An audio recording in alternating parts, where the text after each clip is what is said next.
today we are going to discuss the topic is mean profit. Let's start with the topic section number 212, and again very important for your prelims. This topic is very important for your prelims and also very important for your mains. क्या कहा मैंने? This topic is very important for your prelims and very important for your mains और interconnected भी नहीं है, तो it's better to take up this topic and I will try to finish it today itself. क्या है ये? कहानी की तरह समझते हैं, अभी कहानी की तरह समझते हैं हम लोग इसको। एक हमारे हैं मिस्टर यशवी शर्मा है, मिस्टर यशवी शर्मा। मिस्टर यशवी शर्मा है, उनकी अपनी एक प्रॉपर्टी है ना। He has some property in Delhi और Delhi Mukherjee Nagar area, and now then he gives that property, he lease that property on rent. Tenant को देते हैं किस तरीके से वो, ठीक है। Now the property is in the possession of the tenant, तो टेनेंट के पास आ गई। अब टेनेंट ने क्या वादा किया कि मैं आपको 20,000 रुपीज पर मंथ इसका रेंट दूंगा। कितना रेंट दूंगा? 20,000 रुपये प्रति माह आपको रेंट दूंगा। अब यशवी भाई साहब बड़े खुश हो गए कि सही है, 10,000 रुपये रेंट आना था, मिलेंगे मुझे 20,000 रुपये। ये पार्टी तो बहुत अच्छी मिल गई यहाँ पर। ये अब उनको ये पता नहीं था कि एग्जैक्टली उनके साथ क्या होने वाला है। 1-2 महीने तो रेंट आया, उसके बाद में रेंट आना बंद हो गया। यशवी भाई साहब कोर्ट पहुंचे। कोर्ट में जाकर पता चला कि आपको तो बड़ी लंबी प्रक्रिया से गुजरना पड़ेगा, बट अल्टीमेटली उन्होंने कोर्ट में सूट फाइल किया और उन्होंने एक डिक्री पास करा ली यशवी भाई साहब के खिलाफ, नहीं उस टेनेंट के खिलाफ, कि भाई आप बाहर निकलो। और उन्होंने इविक्शन भी कर दिया, उन्होंने खाली भी कर दिया। लेकिन ये जो 12 महीने 13 महीने या 15 महीने जो उनके पास अवैध कब्जे में रहा है ना, तो उसका क्या होना चाहिए? जो रेंट उनको मिल सकता था, यशवी को मिल सकता था, उस रेंट के बारे में क्या होना चाहिए? आप समझ रहे हैं बात को, कि उसको हम बोलते हैं कि अगर हम उन प्रॉफिट्स को क्लेम करेंगे, आम भाषा में समझिए, उस प्रॉफिट को हम लोग क्या बोलेंगे हम लोग उसको? Mean profit. इसे बोलते हैं अंतःकालीन लाभ। आई थिंक कि हिंदी में यही बोलते हैं, मैं देखता हूं हिंदी में आपके लिए, हिंदी में बोलते हैं इसको, हाँ, अंतःकालीन लाभ ही बोलते हैं इसको, ठीक है। या और एग्जांपल ले लीजिए, और एग्जांपल ले लेते हैं। प्रॉपर्टी मैंने मॉर्गेज की, आई एम द मॉर्गेजर एंड आप हैं साहूकार, मॉर्गेजी हैं आप हैं मॉर्गेजी। मुझे प्रॉपर्टी आपके पास कब्जा में दे दी मैंने अपनी, और उसके बदले में मैंने आपसे 1 लाख रुपए लोन का ले लिया, ठीक है। नाउ मैंने आपको लोन चुका भी दिया। Now I want my property back. Now it means what? I M exercising my right of redemption. लेकिन आप मेरी प्रॉपर्टी वापस नहीं कर रहे हैं यहाँ पे। So now you are the trespasser, और it can be said that you are in the wrongful possession of that property. That tenant was in the wrongful possession, and as a mortgagee you are in the wrongful possession of that property. So whether as a plaintiff I can be entitled to get compensated from you or not. आपसे मुझे compensation मिलेगा या नहीं मिलेगा, यही इस topic का section 2 close 12 का टॉपिक है आज। तो इनको प्रॉफिट्स को हम लोग बोलते हैं मीन प्रॉफिट। तो मुझे लगता है कि आपको एक मोटा एक आम भाषा में आइडिया लग गया होगा। अब हम चलते हैं इसकी बेरेक लैंग्वेज पर, और प्लीज सी, आपको इस बेरेक लैंग्वेज में सेक्शन 212 को आपको वर्बेटम एग्जैक्ट उससे याद करना, एग्जैक्टली याद करना। मीन्स एग्जैक्टली क्या कहा मैडम ने? सर की वॉइस ब्रेक हो रही है, अभी तो किसी की प्रॉब्लम नहीं आ रही। हाँ जी, तो let's go to the slide and please read this is section 212 mean profits. First question in your prelims will come from itself. Mean profit are defined under this section. कौन से सेक्शन में है? 212 में है। और फिर वो आपसे दे सकते हैं, आपको कह सकते हैं इसमें कि मैच कीजिए, आप मैच करने को बोल सकते हैं। तो don't forget this is section 212 mean profit. पहला ही क्वेश्चन आपसे यहां से आएगा, और कल मैं रिवीजन में ले लूंगा इन सब डेफिनेशंस को। Section 212 defines what? Mean profits. And what is the definition? See this. Mean profits of the property. Please see this. Within this language, what is what? Mean profit. यहां देखिए, mean profits of the property. यहां पर they have not specified what kind of property, whether this is the immovable property or this is movable property. तो ध्यान रखना यहां पे क्या बात शब्द है, मैं भी क्लैरिफाई करूंगा इसको. It is what the mean profit of the property means those profits. उन लाभों से मतलब है कौन से? Which the person in wrongful possession. Which the person in wrongful possession. कौन सा? Which the person in wrongful possession of such property. जो व्यक्ति उस प्रॉपर्टी के wrongful possession में है, क्या actually received. कौन से प्रॉफिट्स हुए? Which he actually received. एक बात. or with ordinary diligence might have received together with interest on such profits. तो यहां तक मैंने आपको केवल डायरेक्ट लैंग्वेज समझ के बताया. अब इसको समझिए एक्चुअली है क्या, एक एक बात समझ सकते हैं. ठीक है, समझिए इस बात को. मीन प्रॉफिट का अंतकालीन लाभ का मतलब क्या है? मीन प्रॉफिट्स आर व्हाट प्रॉफिट्स. कौन से प्रॉफिट्स को हम लोग बोलेंगे कि दीज आर कॉल्ड मीन प्रॉफिट्स? तो number one, these are the profits which are actually received, which are number one actually received, जो उसने रिसीव किए, या with ordinary diligence यानी कि सामान्य तत्परता के साथ might have received, वो प्राप्त कर सकता था. ये कौन प्राप्त कर सकता था? the person in wrongful possession. अब मैंने जो एग्जांपल दिया आपको, जो यशवी का टीनेंट था, यशवी का जो टीनेंट था, that was the person in sorry that was the person in wrongful possession of such property. Suppose what, कि मैंने आपकी प्रॉपर्टी पे एज ए टीनेंट कब्जा कर रखा है, या एज ए मॉर्गेजी कब्जा कर रखा है, या और in any other way I am in the wrongful possession of your property. मैं आपकी संपत्ति पर मेरा जो कब्जा है, जो पोजेशन है, that is not as per law, that is wrongful possession. So I am the person who will from whom you will claim the mean profits. कौन से व्यक्ति हुए इससे क्लेम करेंगे? जो व्यक्ति रॉन्गफुल पोजेशन में है. समझे? और कौन से प्रॉफिट्स करते हैं? देखिए, इसको आपको ब्रेक करके ही पढ़ना पड़ेगा, ब्रेक करके पढ़ना पड़ेगा. देखिए क्या है, दोबारा पढ़िए. देखिए अभी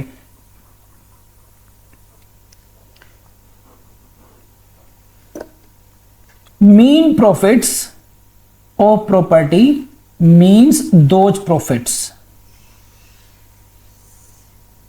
जो मैंने एनसर्कल किया है आपको ब्लू लाइन से, उसको समझिए बस. मीन अंतःकालीन संपत्ति के अंतःकालीन जो लाभ हैं वो लाभ होंगे. Mean profits are those profits. कौन से प्रॉफिट्स हैं? विच, अब देखिए रेड वाला लाइन देख, ए येलो देखिए आप, ये विच द पर्सन, ये देखिए, विच the person in wrongful possession of such property actual received.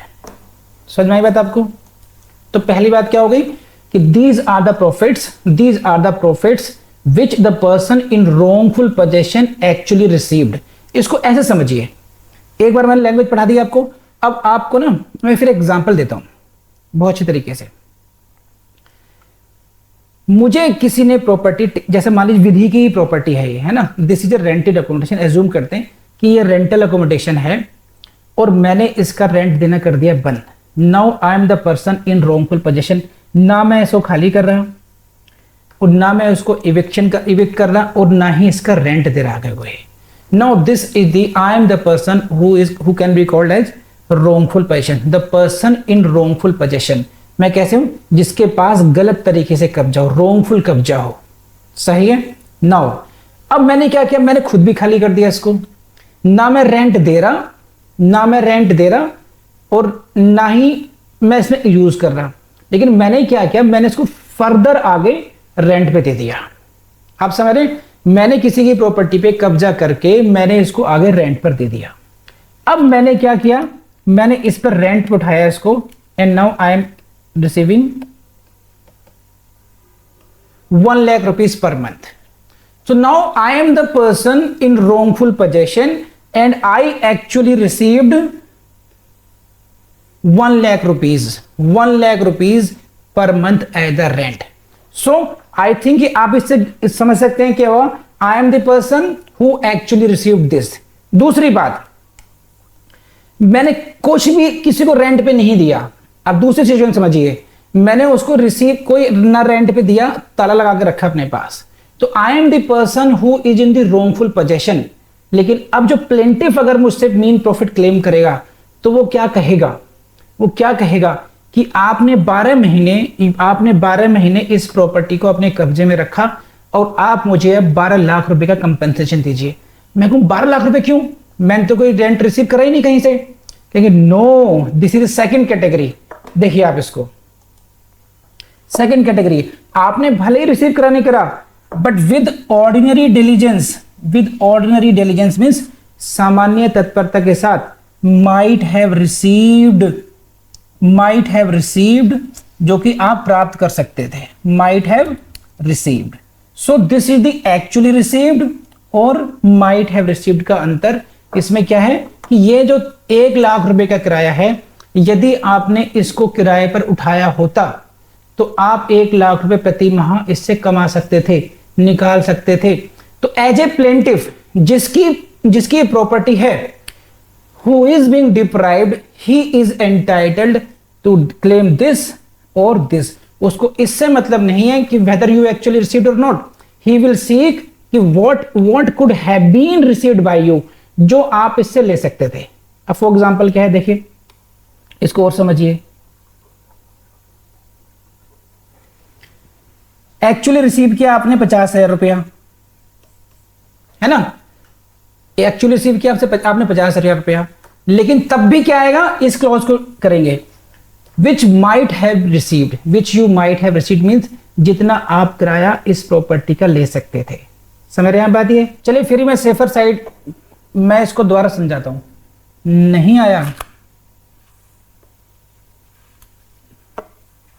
मैं समझाता हूं, देखिए दोबारा देखिए. आप इसको इस सेक्शन को, टेक्निकल लैंग्वेज तो है ही है, देखिए इसमें कोई डाउट ही नहीं है. 1 मिनट रुकिए, मैं आपकी स्लाइड अच्छी करता हूं तो और शायद तब समझ में आए आपको. 1 सेकंड रुकिए, 1 सेकंड.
इसको ऐसे समझिए, देखिए मीन profits of the property means those profits, वो लाभ, वो प्रॉफिट्स विच द पर्सन, कौन सा person, which the person in wrongful possession of such property, वह व्यक्ति जो उस प्रॉपर्टी के रोंगफुल पोजेशन पे है, जिस पर अवैध कब्जा जिसने कर रखा है, ही एक्चुअली रिसीव्ड और विद माइट और with number 1 which actually received and with ordinary diligence might have received.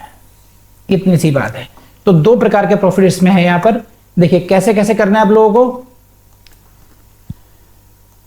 कैसे कैसे याद करना है आपको. नंबर 1 मैं आपको रटाता हूं आपको. देखिए mean profit is defined under section 2 clause 2. Number 1, from whom we are claiming mean profits, we are claiming the mean profits from the person who is in the wrongful possession of such property. Number 2, number 3, what profits can be claimed from him? Number 1, which he actually received, जो उसने वास्तव में receive किया. Number 2, जो वह मामूली तत्परता के साथ रिसीव कर सकता था. And third point is what?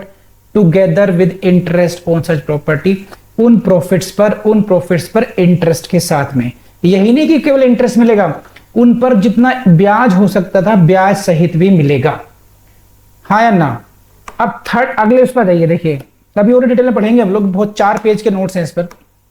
क्या है देखिए क्या, but shall not include profits due to improvements made by the person in wrongful possession. ये क्या मतलब है इस बात का? But shall not include profits due to improvements. What is this? It means what? Suppose कीजिए मैंने इस प्रॉपर्टी को, जिसके मैं I am the person who is in the wrongful possession, मैं वो व्यक्ति हूं जो रॉन्गफुल पोजेशन में है. अब मैंने क्या किया, इस प्लॉट को, इस फ्लैट को अच्छी तरीके से डेकोरेट कर दिया, इसको वेल मेंटेन कर दिया, इसमें कुछ इंप्रूवमेंट्स कर दिए, और अब मैंने इसका किराया कर दिया, उठाया इसका 1,50,000 रुपया. नो, जो इसका जेन्युइन किराया था वो कितना था? 1 लाख रुपया था. अब मेरे बिकॉज ऑफ इंप्रूवमेंट्स कितना किराया आ रहा है? 50,000 रुपये एक्स्ट्रा आ रहा है अभी. तो ये जो 50,000 रुपये एक्स्ट्रा आया, ये क्यों आया? It is due to the improvements. ये इंप्रूवमेंट्स की वजह से आया. तो मीन प्रॉफिट्स में ये ऐड नहीं होता. तो मीन प्रॉफिट्स में क्या ऐड होगा? नंबर 1, इंटरेस्ट ऐड होगा. क्या ऐड नहीं होगा? The profits due to improvements add नहीं होंगे. को बोलिए हाँ है ना? इतना समझिए, बताइए मुझे. वैसे फिर और डिटेल में पढ़ेंगे समझ में आ जाएगा आप लोगों को. ये तो थी केवल डायरेक्ट लैंग्वेज. अब ये समझिए कि ये जो हम लोगों ने मेन प्रॉफिट का जो कॉन्सेप्ट है वो आया क्यों है? What is the object of this? देखिए, object of the main profit, and again you will see the question of prelims from here. आपको ऑब्जेक्ट से भी क्वेश्चन आएगा. देखिए डिटेल में पढ़ रहे हैं हम लोग, क्या पढ़िए इसको जरा. Every person has a right to possess his property. सही है? तो ध्यान दीजिए इसमें क्या है. if I am the owner of my property, that gives me right to purchase the same as well. अगर मैं किसी प्रॉपर्टी का मालिक हूं तो मुझे उस पर कब्जे का अधिकार भी होना चाहिए. But if I am being deprived, if such person is deprived of such right, तो basically if you are depriving me of my possession, अगर आप मुझे अपने कब्जे से विरक्त कर रहे हैं तो ये कहा जाएगा आई am being deprived of my right of possession. मुझे आप मेरे अधिकार से वंचित कर रहे हो. कब्जे का मतलब क्या हुआ यहां पर? Right to possess. तो you are depriving me what? Of my right to possess the property. तो अब हम लोगों ने इसको एक अधिकार के रूप में देखेंगे. अब देखिए होगा क्या, अगर आप मेरे if it is my right to take the possession of this property, अगर उस प्रॉपर्टी पर कब्जे का मेरा अधिकार है, and you are violating my right, you are violating my right by taking out of my possession. आप मुझे मेरे कब्जे से बेदखल करके आपने क्या किया? मेरे अधिकार का उल्लंघन किया. Now if there is a violation of right, for every violation of right there must be a remedy. उबी जस्ट ईबी remedy. Where there is a violation of legal right there is a remedy. तो अगर मेरे legal right का violation होगा then there must be a remedy. कैसे? देखिए this, if this is, please see this, read it. कहां गया ये? लीजिए. हाँ जी. If a person has a right to possess, what right to possess, and he is being deprived, you have the right to possess but you are being deprived by another person, then this person is entitled to what? He is entitled to number 1 restoration of the possession and number 2 damages for wrongful possession. हाँ है ना? तो इसका मतलब क्या हुआ कि damages claim कर सकते हैं आप बिकॉज ऑफ दिस. सो क्या समझे इस बात से कि if you have the right to possess and you are being deprived of that right, तो you will get 2 rights. Number 1, you should be restored, your possession should be restored. Number 1, not only this, you should be compensated by the damages. So damages for wrongful possession, it means what? When you are claiming the mean profit, यहां से question आएगा slide से। When you are claiming mean profits it means what, you are seeking compensation, you are seeking what, compensation, and when you are seeking compensation it means what, mean remedy of mean profit, remedy of mean profit is what, compensatory remedy। और यहीं से question आएगा आपके prelims का। Please write down the question now. कैसे question आएगा देखिए, लिखिए, which out of following statements is, which out of following statements is oblique are correct। निम्नलिखित वाक्यों में से कौन सा वाक्य सही है? ठीक है, number one, mean profits are claimed, mean profits are claimed against the person in wrongful possession, mean profits are claimed against the person who is in wrongful possession of the property। Number 2, mean profits are compensatory in nature, are compensatory in nature। And statement number 3, mean profits are punitive in nature। What I am saying, punitive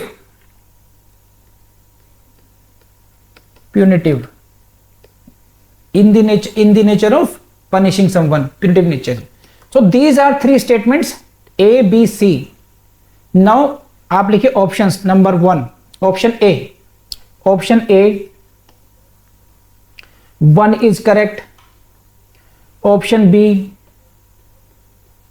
1 and 2 are correct, option C 1, 2 and 3 are correct, and option D none is correct, none of the above is correct। so answer is what। so देखिए, इतने detail में पढ़ना पड़ता है चीजों को समझने के लिए, कई तभी सीपीसी समझ में नहीं आती है कई बार लोगों को, क्योंकि उतने डिटेल में पढ़ते नहीं हम लोग। Answer is what, both A and B. तो the mean profits are compensatory in nature, remedy of mean profit is what, compensatory in nature and not punitive. अब ये बात समझ में आई नहीं, कंपनसेटरी एंड प्यूनिटिव? बताइए, कंपनसेटरी एंड ये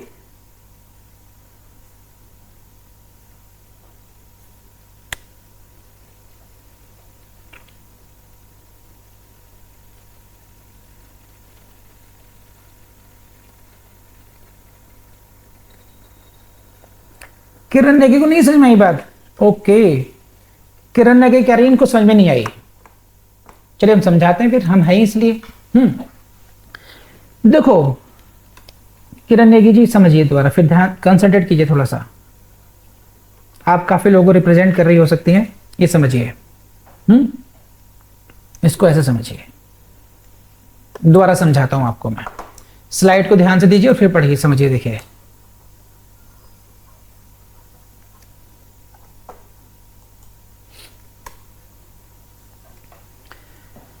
this is the person who is entitled to right to possess property, he is the owner of सब property and he has a right to possess। इस व्यक्ति के पास एक संपत्ति है जिस पर कब्जे का इसको अधिकार है। but this person is deprived of such right by another person, किसी अन्य व्यक्ति के द्वारा उसको इस अधिकार से वंचित कर दिया गया। he has been deprived of his right to। समझ रहे हैं आप? मैडम किरण नेगी एडवोकेट हैं, madam Kiran Negi is an advocate. Now someone comes to her, उनके पास एक व्यक्ति आता है रोता हुआ कि भाई क्या हुआ तुझे, है ना।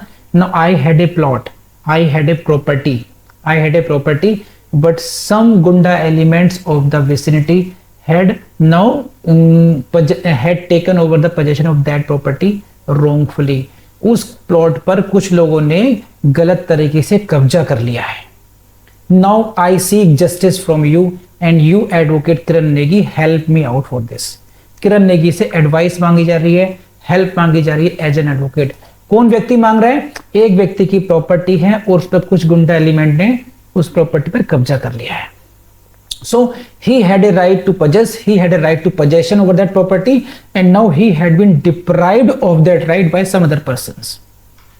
Now ड्राफ्टिंग करेंगी मैडम किरण नेगी, ड्राफ्ट करेंगी. What you will draft, what relief you will seek, उससे क्या रिलीफ मांगेंगी आप उस व्यक्ति से, उन गुंडा एलिमेंट से जो who are now defendants, who have taken, who are in the wrongful possession of the property, the person who is what the in wrongful possession, जिसके लिए मैंने ये बात कही आपसे, ये जो है इसमें ये the person in wrongful possession, गुंडा एलिमेंट्स मान लीजिए यहां पर अभी ये.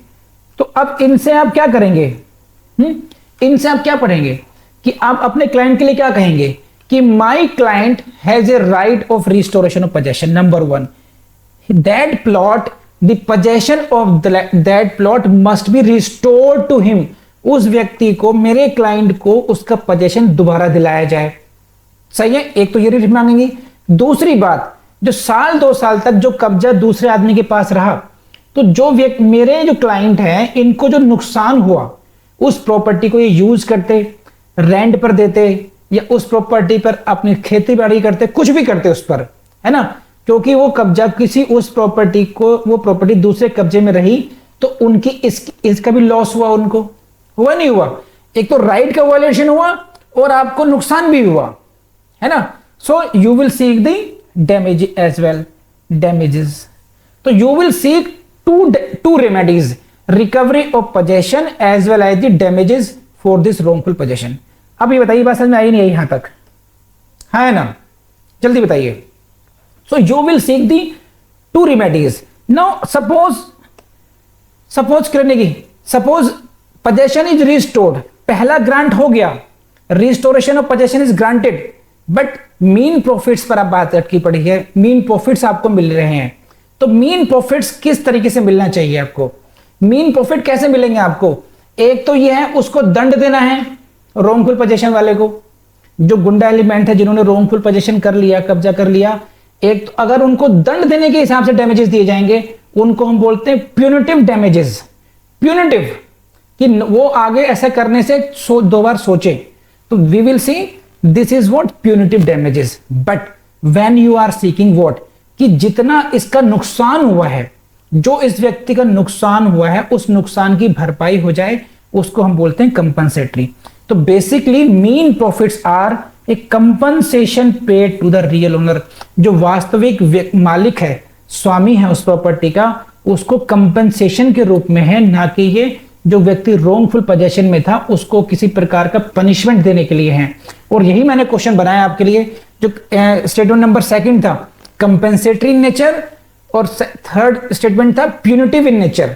तो मीन profits are not punitive in nature, these are compensatory in nature in the sense कि the person who has been deprived of his possession of property, वो व्यक्ति जिसको उसकी संपत्ति से वंचित किया गया था, he should be compensated by the person who was in wrongful possession. जिस व्यक्ति के पास गलत कब्जा था वो उसको कंपनसेट करे, जिस व्यक्ति की प्रॉपर्टी थी, रियल ओनर था वो. तो आई होप अब आपको समझ में आया होगा. अब भी किसी का डाउट हो तो मुझे बताइए, लेट मी नो डाउट अगर है तो.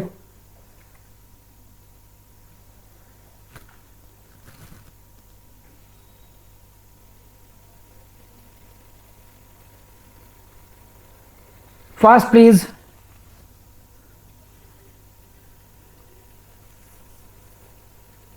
किरण ने की फास्ट.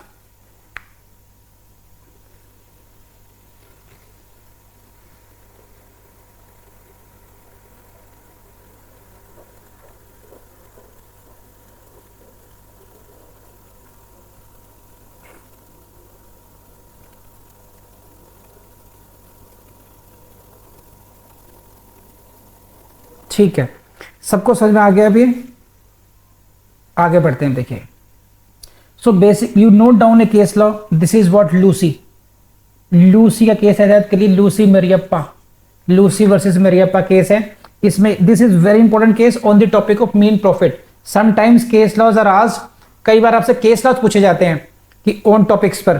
तो इसमें क्या कहा गया था, the object of awarding A degree of mean profit is to compensate the person kept out of the possession. समझे? उस व्यक्ति को, इसी सेम बात दोहराई गई क्या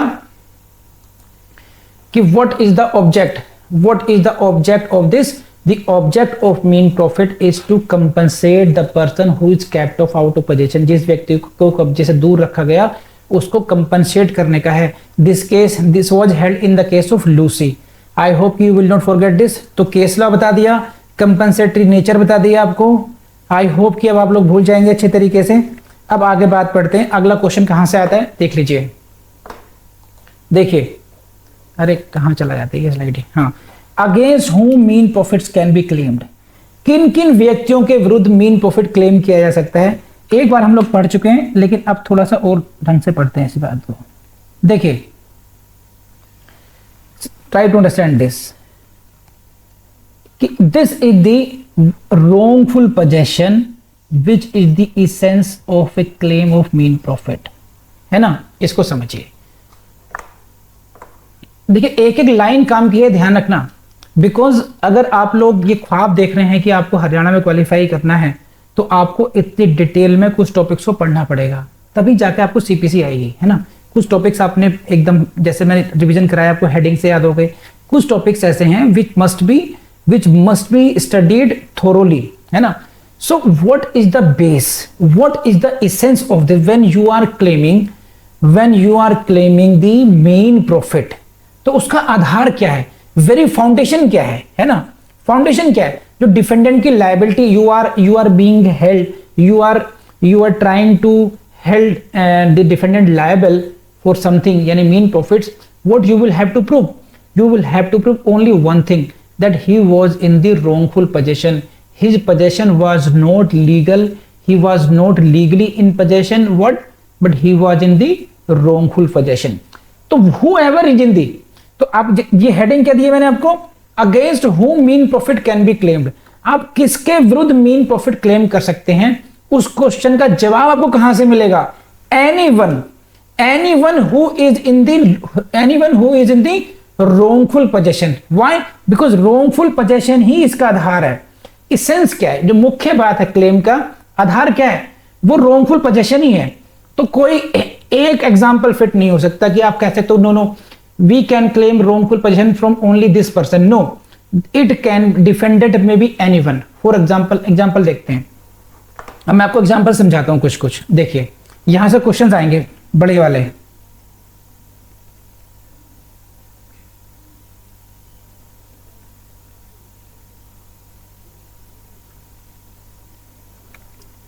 नंबर 1 है ट्रेसपासर, इसको आप समझते हैं। Number 2, person against whom a decree of possession is passed. Question आएगा, लिख लीजिए नीचे से फटाफट, आपको समझ में आ जाएगा कि मैं क्यों कह रहा हूं ये। अगेंस्ट नहीं, आउट ऑफ अगेंस्ट ऑफ हुम a decree of mean profit can be passed. निम्नलिखित में से किन के विरुद्ध मीन प्रॉफिट की डिक्री पास की जा सकती है। अब ये आ गया क्वेश्चन, आप कहेंगे सर आपने तो केवल सेक्शन 212 पढ़ाया था, वो हमने पढ़ लिया। अब उसमें आएगा option A trespasser, option B against whom a decree of possession has been passed, number 3 blah blah all of the above. तो आपको आइडेंटिफाई करना कई बार मुश्किल हो जाएगा, बिकॉज सीपीसी में जो सॉरी पानी पी मैं सॉरी,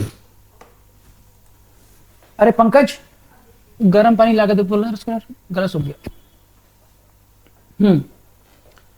बिकॉज सीपीसी में what makes it sometimes difficult, जो टर्म्स हैं उनके टर्म्स के मीनिंग नहीं आते हैं कई बार, तो हम लोग कई बार समझ में नहीं पाते। तो ट्रेसपासर का मतलब समझिए, ट्रेसपासर का मतलब है who has occupied your property without any right. जो आपने ट्रेसपास कर लिया, आपकी भूमि पर वो अनलॉफुल तरीके से उसने कब्जा किया है, he is called trespasser. Number 1। Number 2, this is a person, कौन सा व्यक्ति, against whom a decree for possession is passed. ये क्या हुआ, ये कौन आ गया। नाउ ये कोई व्यक्ति हो सकता है, एक ऐसा व्यक्ति जिसके विरुद्ध decree for possession has been passed. अब ये कौन सा व्यक्ति हो सकता है, suppose I am the tenant, मैं टेनेंट था, मैं कब्जा नहीं दे रहा था, I was not handing over the possession, but a decree has been passed by the court against me now. Court ने 1 मिनट पे लाओ, थैंक यू।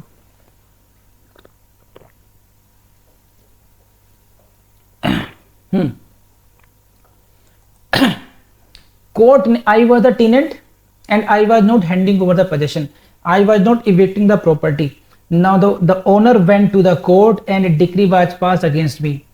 अब मैं even after that I am not handing over the eviction, तो मेरे खिलाफ कार्रवाई होंगी। तो मैं कौन सा व्यक्ति हुआ? The person against whom the possession is passed, मैं वो व्यक्ति हुआ जिसके विरुद्ध possession की प्रॉपर्टी कोर्ट ने दे दी है। Against the person against whom a decree has been passed. तो तीसरी बात देखिए, तीसरा कौन सा हो सकता है? ये इंपॉर्टेंट है, फिर यहां कंफ्यूज हो सकते हैं आप लोग, इसको पढ़ लीजिए फिर मैं समझाता हूं। देखिए क्या है, mortgagor. Who is this? Mortgagor in possession of mortgage property. इसी को समझिए पहले, mortgagor in possession of property. ये क्या हुआ बच्चों की तरह समझ लीजिए इस तरीके से। मोर्टगेजर वो व्यक्ति होता है जो व्यक्ति अपनी प्रॉपर्टी को कब्जे में देता है, गिरवी रखता है। इसने लोन लिया था, इसलिए प्रॉपर्टी को लोन इसको कब्जे में दिया। For example, I am seeking loan from the bank, I am seeking loan from the bank and I deposited the title deeds as the security with the bank. Bank में को अपने loan को secure करने के लिए मैंने title deeds वहां दे दी। तो कब्जा किस पर है? प्रॉपर्टी का। प्रॉपर्टी का कब्जा मेरा ही है अभी। तो I am the mortgagor because I am the mortgagor. Why? Because I mortgage my property, इसलिए मुझे क्या कहा गया? Mortgagor. But I am still in the possession of mortgage property. मैं प्रॉपर्टी मेरे कब्जे में ही है। तो आप कहेंगे सर इसमें क्या गलत है? आपकी प्रॉपर्टी है, आपके कब्जे में है। अगली लाइन पढ़िए, क्योंकि इसलिए after a decree for foreclosure has been pass against him. कब? जब एक फोरक्लोजर की डिक्री उसके विरुद्ध पास कर दी गई है। कौन सी डिक्री? Decree for foreclosure. अब आप कहेंगे सर ये क्या है? डिक्री फॉर फोरक्लोजर का मतलब क्या हुआ? डिक्री फॉर फोरक्लोजर का मतलब यह है कि बैंक ने जब देखा कि रिकवरी नहीं हो रही है तो बैंक ने recovery of the suit, otherwise recovery of this property के लिए सूट डाला। यानी कि अब आप मेरा जो लोन वापस नहीं कर रहे हैं तो जिस सिक्योरिटी की यानी कि प्रॉपर्टी की आपने गिरवी रखी थी, हमें वो प्रॉपर्टी चाहिए। अब समझे आप? इसे बोलते हैं राइट ऑफ द मॉर्टगेजी। ये मॉर्टगेजी का अधिकार है उस प्रॉपर्टी पर कब्जा पाने का, अपने लोन को अकाउंट को बंद कर करके, आम भाषा में समझिए बस, उस प्रॉपर्टी को वापस लाने का। और बैंक के फेवर में वो डिक्री हो गई तो इसे हम बोलेंगे डिक्री फॉर फोरक्लोजर। तो डिक्री ऑफ फोरक्लोजर हो गई, किसके फेवर में डिक्री हुई? बैंक के फेवर में। बैंक को क्या मिलना चाहिए? कब्जा मिलना चाहिए प्रॉपर्टी का। प्रॉपर्टी है किसके कब्जे में? मॉर्टगेजर कब्जे में।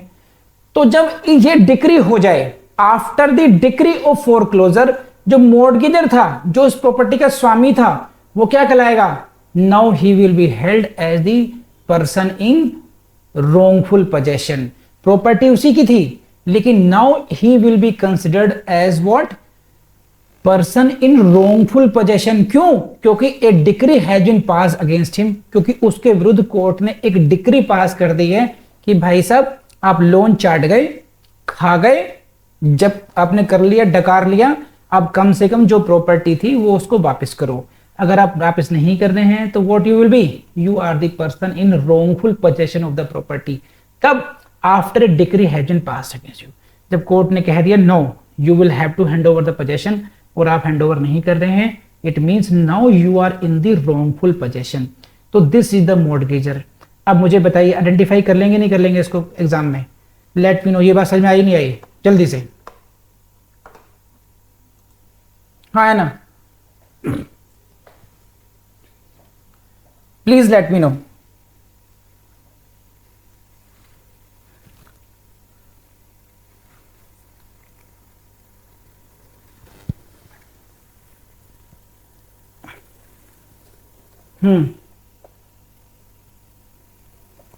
ठीक है,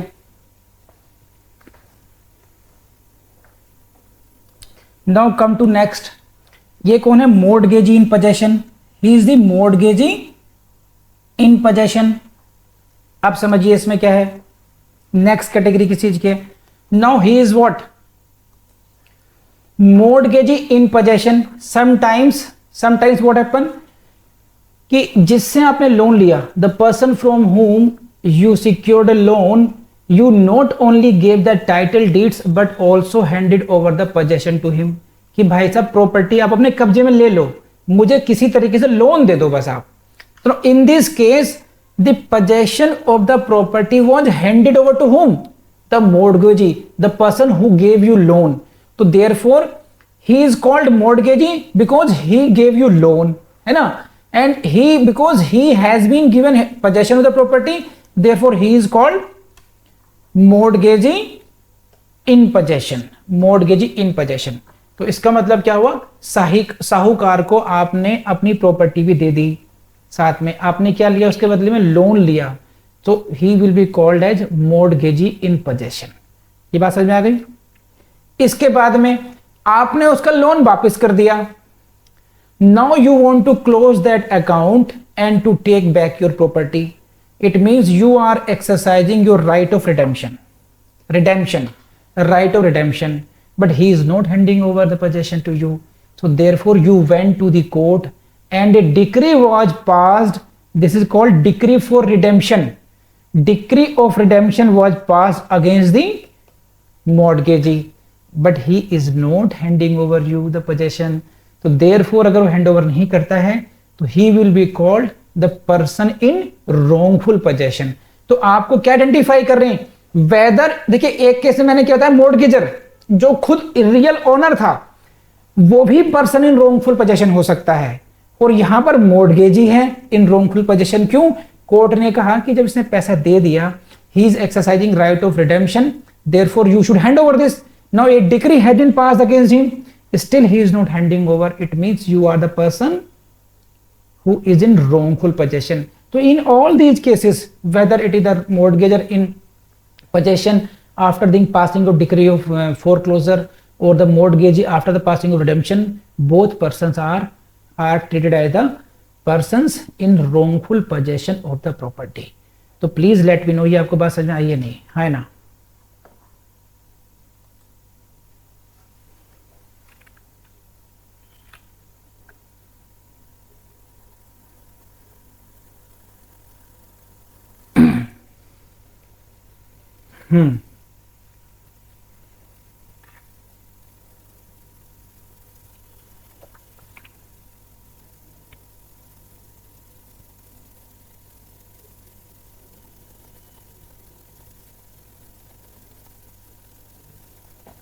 चलिए धन्यवाद आपका।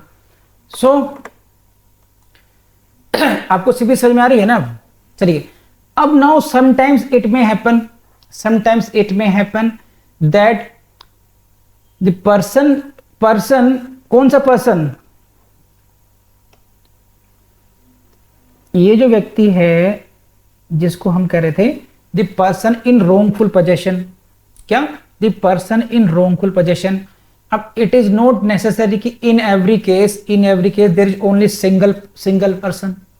ये तो जरूरी नहीं है कि एक ही व्यक्ति रोंगफुल पोजेशन में हो। You may be deprived of your right of possession by several persons. ऐसा भी हो सकता है there are more than one person who are in the wrongful possession of your property. It may happen, है ना? ऐसा भी हो सकता है। What? समझे?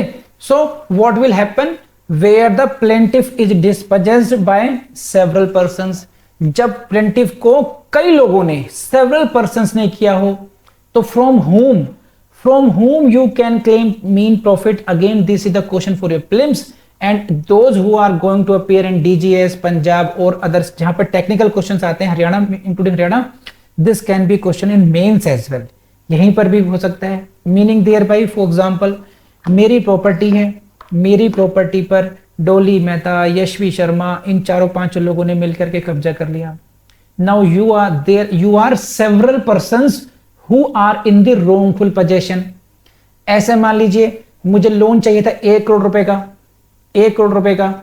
नाउ डोली मेहता इन सब पर आप लोगों पे इतने पैसे थे नहीं, आप लोगों ने इकट्ठे कर लिए पैसे और 1 करोड़ का लोन मुझे दे दिया। Now I am the mortgager and you all are mortgagees, ठीक है। Now I have repaid loan to you, but you are not handing over the possession. Now you are the mortgagee in possession, but after decree of redemption, you are not handing over possession. So there are several persons in wrongful possession. तो there may be numerous ways, कई तरीके हो सकते हैं। सिर्फ आपको जो मैंने लाइन पढ़वाई थी उसका ध्यान रखना, इस लाइन का मतलब समझ में आएगा। पहले आपको देखिए क्या लाइन थी।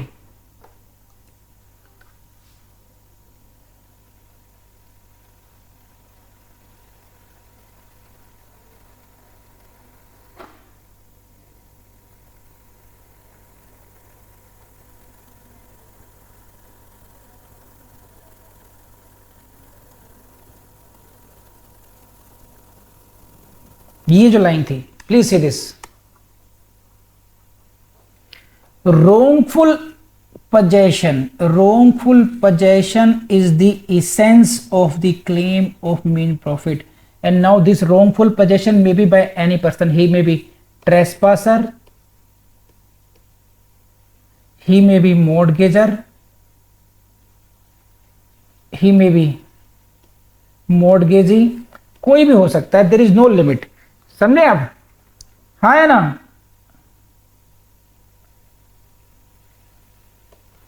तो ये अब ये समझिए, सेवरल पर्सन में क्या होगा, every one of them would be liable to pay mean profits to the plaintiff. उनमें से प्रत्येक व्यक्ति उस व्यक्ति को, किसको, प्लेंटिफ को मीन प्रॉफिट देने के लिए उत्तरदायी होगा, समझे। even though he might not be in actual possession or the profits might not have been received by him। क्या कह डाला, समझिए। कौन सी सिचुएशन है? what are the situation being discussed? which situation is being discussed? when the plaintiff is dispossessed by several persons। suppose this is Yashvi Sharma, mister Yashvi Sharma को गुस्सा आ गया कि सर को मेरी छोटी सी बात समझ में नहीं आ रही है, मैं लिख के दे चुकी हूं कि मैं एक लड़की हूं, तब भी सर आप मेरी लड़का बनाने पर तुले हुए हैं। गुस्सा आया मैडम को, है ना। उन्होंने 3 4 5 स्टूडेंट्स को इकट्ठा किया, है ना। Now please help me that dispossess mister Vijay Verma from this premise. Now आ गए सब लोग, है ना। सब 4 5 लोगों ने, in my absence you occupied this property. एक फिल्म भी आई थी, घोसला का घोसला, ऐसी थी कुछ, वो भी हो। Now you are the trespassers. लेकिन अब डोली मेहता और बाकी दीप्ति शर्मा और मयंक, इन सब ने कहा कि देखो यशवी मैडम, आपका कब्जा दिला दिया हमने, नाउ यू रेस्ट, हम लोग तो जा रहे हैं। अब now I was dispossessed by all of you. I was dispossessed यानी कि plaintiff was dispossessed by several persons, out of whom only one Madam Yashvi Sharma is in actual possession and others are not in actual possession। and now वो rent पे उठा रही हैं, पैसे का पैसा कमा रही हैं। जिन लोगों ने उसमें साथ दिया था, they are not, might not have received, उन्होंने कुछ प्राप्त भी नहीं किया। now what is the liability of those persons?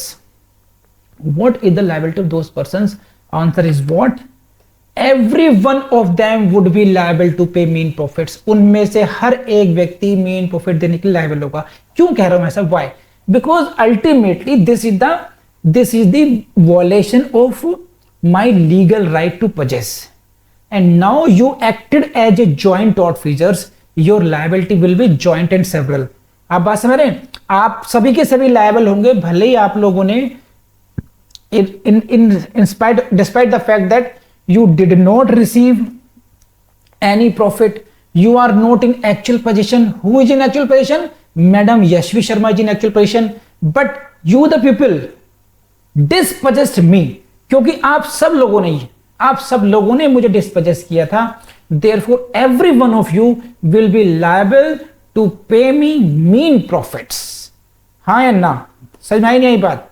Please let me no. The court, इस लाइन को पढ़िए, इससे समझ में आएगा और अच्छा।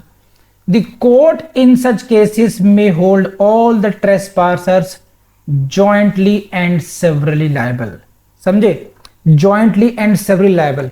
The court in such case may hold all the trespassers jointly and severally liable.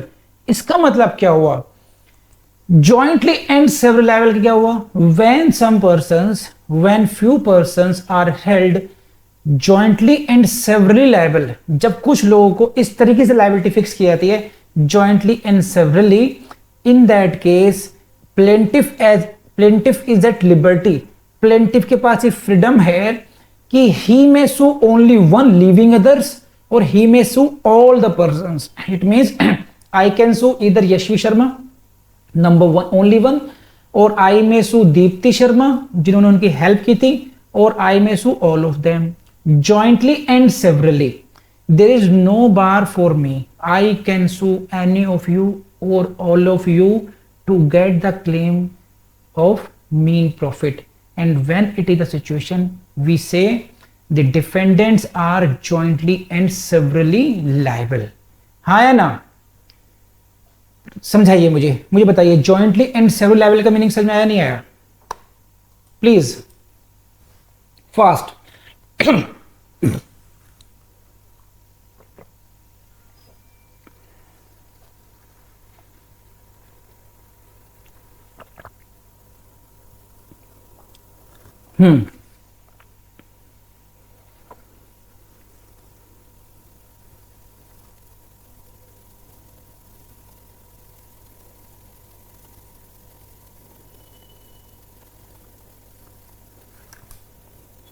चलिए, अगर ये समझ में आ गया तो now the question arises, suppose only one of them is made liable to pay the compensation.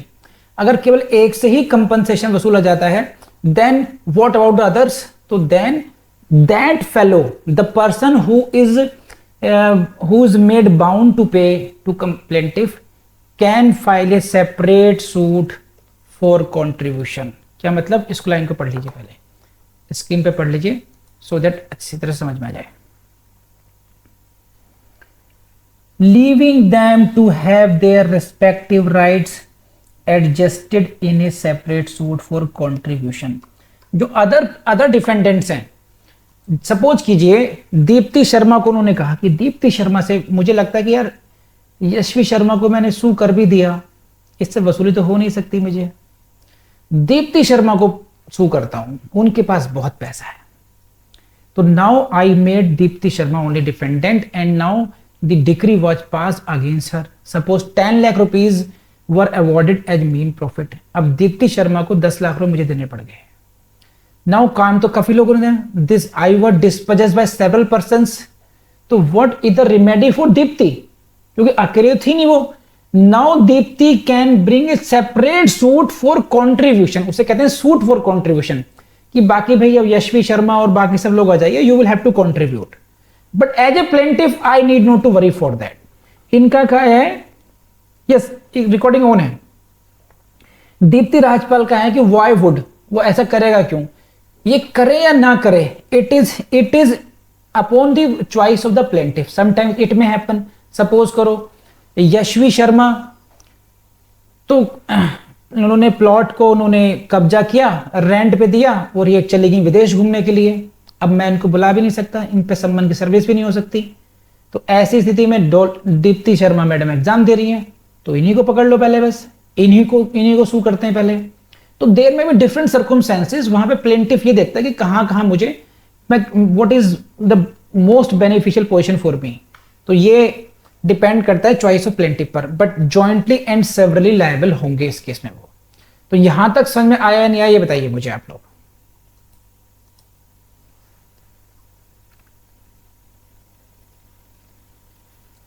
Case का नाम लिख लीजिए, मार्शल सन्स एंड कंपनी. आपको नोट्स दे दिए गए हैं.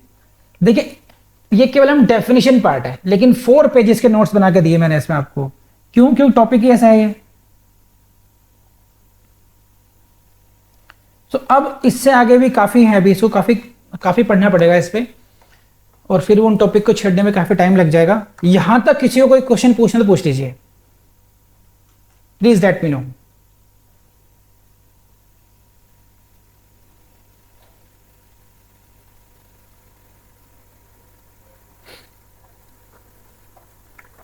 एनीवन? किसी को समझ में नहीं आया हो?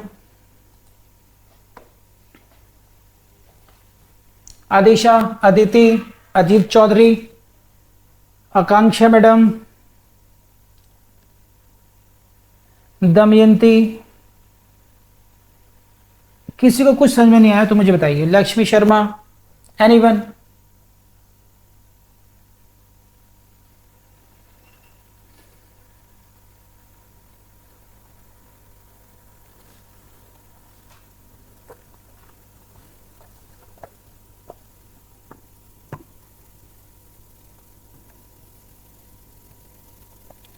सेपरेटली कंट्रीब्यूशन एक बार और बता दीजिए। ठीक है, देखिए इसलिए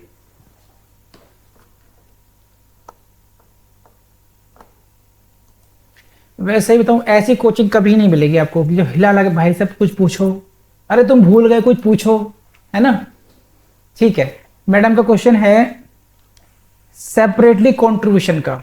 इसमें सिंपल सी बात है सीमा कि सपोज कीजिए आपने कई अन्य लोगों के साथ मिलकर के मुझे डिस्पजेस किया, है ना, डिस्पजेस किया कई लोगों के साथ मिलकर के, सेवरल पर्सन्स के साथ, आप भी थी और आपके साथ 4-5 और लोग थे। ठीक है, now I brought a claim only against you, मैं केस आपके विरुद्ध ही लेकर आया, वो 10 लाख का मीन प्रॉफिट आप ही को कंपेल करना पड़ा, आप ही को भरना पड़ गया। कितने लोग थे आप? 5 लोग थे। अब आपको आप क्या कहेंगी कि सभी 5 लोगों ने, जिन लोगों ने डिस्पजेस किया था, उन सभी लोगों को ये इक्वली 2-2 लाख रुपीस कंट्रीब्यूट करना चाहिए।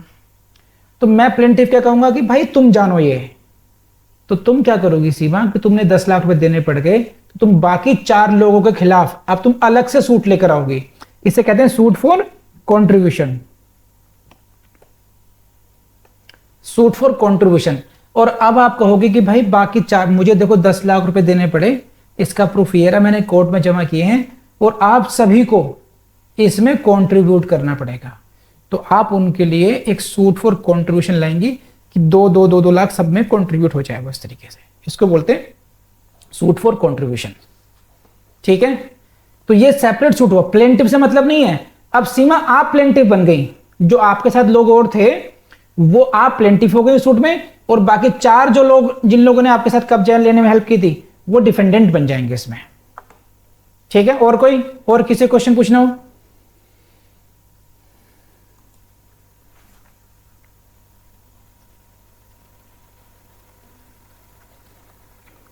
Thank you, thank you Gunjan. अब देखिए ऐसा है, सीपीसी में डेफिनेशन कोई बहुत डिटेल में पढ़ाने के लिए पूरा बहुत टाइम लगेगा, तो मैं आपको आज मैं एक वीडियो, क्योंकि एक जो टॉपिक आएगा decree, judgment and order, what I am saying, decree, judgment and order, इन तीनों को क्या जो कॉन्सेप्ट है वो, उन तीनों का जो डिफरेंस है वो, है ना। और डिक्री अपने आप में एक बहुत बड़ा टॉपिक है, इट विल टेक 3 और 4 डेज अदरवाइज, है ना। तो मैं वो आपको अपलोड करूंगा, वो आपको डिक्री वाला जो कॉन्सेप्ट है, ताकि कम से कम डिक्री से बाहर निकला जा सके, उसका वीडियो अवेलेबल है, वो आप वीडियो से देखेंगे आप लोग ये। ठीक है, सो दैट कि कोर्स की स्पीड भी मेंटेन की जा सके। तो मैं ये टॉपिक अभी तो कल मींस बेंस ही होगा, कुछ और टॉपिक भी होगा, तो वेडनेसडे मतलब कल तक आप लोग ये डिक्री वाला जो टॉपिक है वो आप देख लेंगे। डिक्री के मैं नोट्स भी अपलोड करा देता हूं, और आपको डिक्री का टॉपिक वहां से कर लेना चाहिए। ठीक है, तो अब हम लोग यही करेंगे, जितने मिनट्स का है, अगर मैंने छुट्टी की तो हम लोग कंपनसेट करेंगे, एडिशनल वीडियो देंगे तो आपके कुछ ना कुछ दिन एडजस्ट करेंगे उसके हिसाब से। ठीक है, ताकि कोर्स की स्पीड बढ़ानी बहुत जरूरी है। सो वाइंड अप करते हैं क्लास को आज की। ठीक है, थैंक यू। वीडियो देख लिया, आपको पसंद आया होगा, आई नो इट, लेकिन बस एक बात ध्यान रखना, सबसे ज्यादा फेलियर्स क्यों होते हैं? जो सेल्फ डाउट करते हैं। तो आपको सेल्फ डाउट नहीं करना है, बस आपको हमेशा अपने से कहना है कि आप जज बनेंगे, 100% बनेंगे, बस आपको लगातार पढ़ना है। तो बस without wasting time, go to the next video and start learning. Thank you.